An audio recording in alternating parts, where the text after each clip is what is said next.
We're tracking another round of snow hitting just in time for the evening commute. But I had my back to him. We were kneeling there praying. All the parishioners were praying, and then it happened. New video just in, a Spokane priest tackled during church service. We are live with the latest on what happened next. The war on women's sports is over. President Trump signs an executive order at the White House today, keeping men out of women's sports.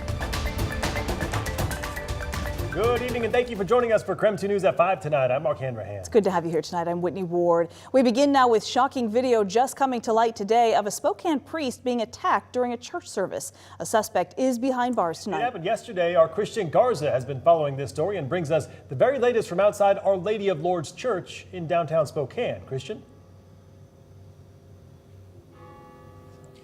What started as a normal day of service ended with a man in handcuffs after he rushed the altar and allegedly attacked one of the priests.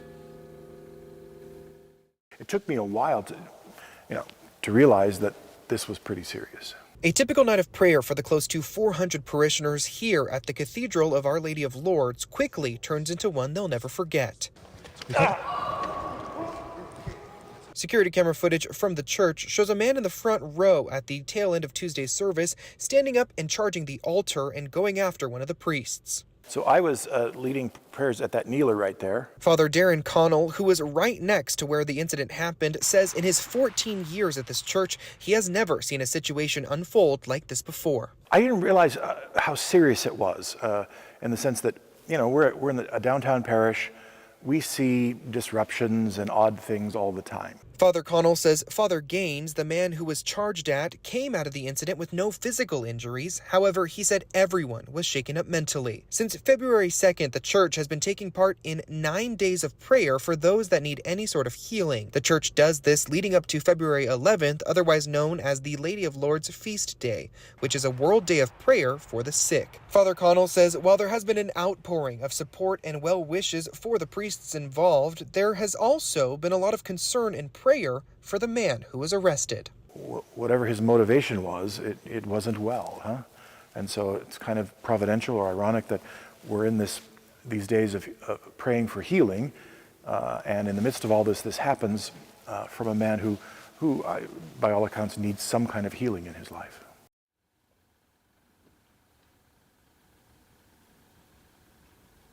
Father Connell says that security has been and will continue to be a main priority during these services. Now, the man that was arrested on Tuesday is expected to be in court for his first appearance on Thursday. In Spokane, Christian Garza, KREM 2 News. All right, Christian, thank you very much.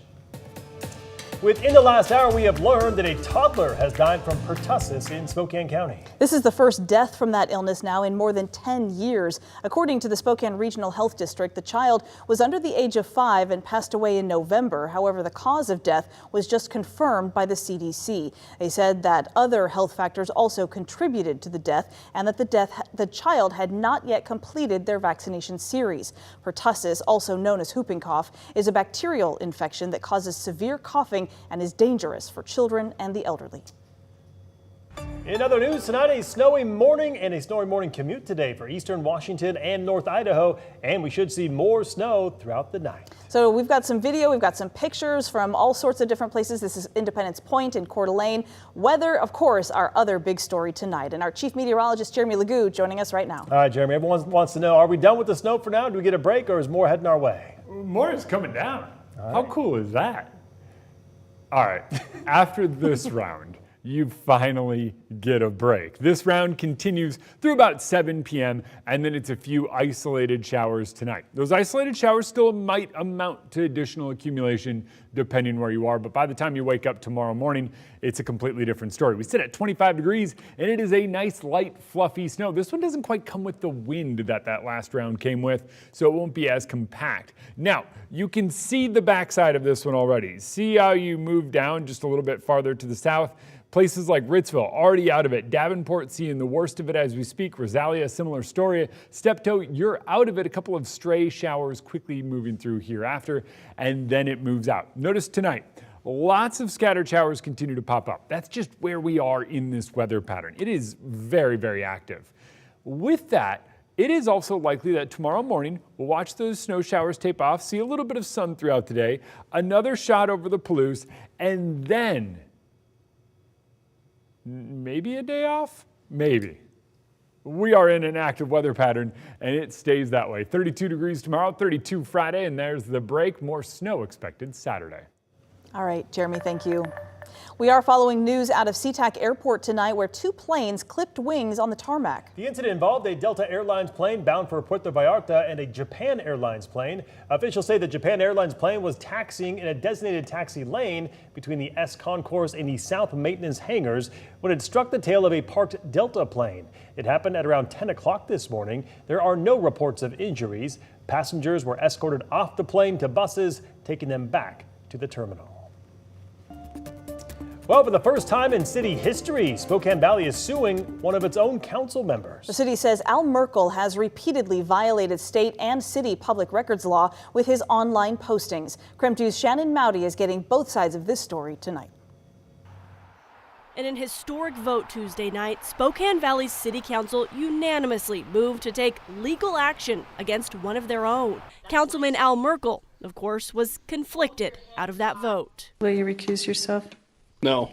The city's now preparing to sue Merkel over his posts on social media. City manager John Homan says he's conducting city business on personal pages. Yeah, he routinely conducts polls of different city business items, such as how are the council members doing, what do people think about particular projects. An independent investigation last year found Merkel's violating the city's policies and Washington's Public Record Act. Homan and council say the lawsuit is to compel Merkel to comply. The legal action is probably the last tool in the city council's toolbox. It's about silencing me and shutting me up, and they're willing to just continually spend taxpayer money on attacking me. Merkel says he's connected his Nextdoor account to an online archive as directed, and he claims he also downloaded all of his posts and turned them over. So then I said, here's my password, and you can just log in and take whatever you need.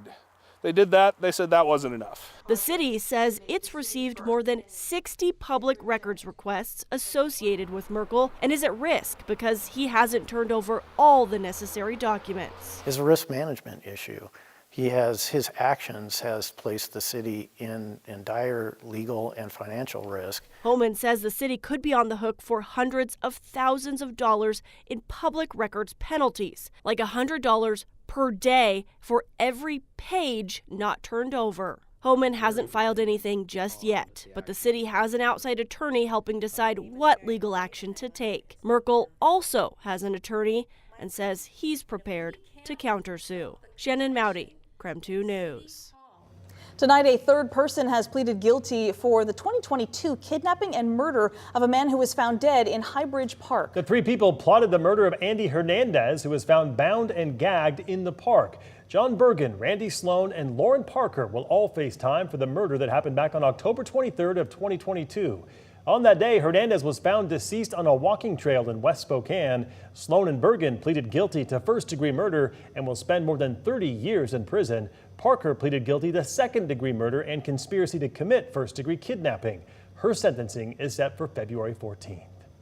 Well, tonight we are learning more about an ICE arrest on the campus of Spokane Community College. The college administration told us that a former student had been arrested in the parking lot on Tuesday morning. The university says they were notified by immigration enforcement that they intended to carry out that arrest of the former student, who they say was in violation of their international visa. They say security video did confirm that the arrest happened near the student's car without incident. In a statement to KREM 2, the college today said the agent acted professionally and did not request any assistance from campus security, and our team did not assist or participate in any way. So ahead tonight in national news on KREM 2 News at 5, including pushback from a stunning proposal from President Trump to take ownership of the Gaza territory. That complete story in 3 minutes. People are just getting more and more excited. And a little later at 5, we are taking a look at National Girls and Women in Sports Day and how one local organization has a campaign to bring women's sports to Spokane.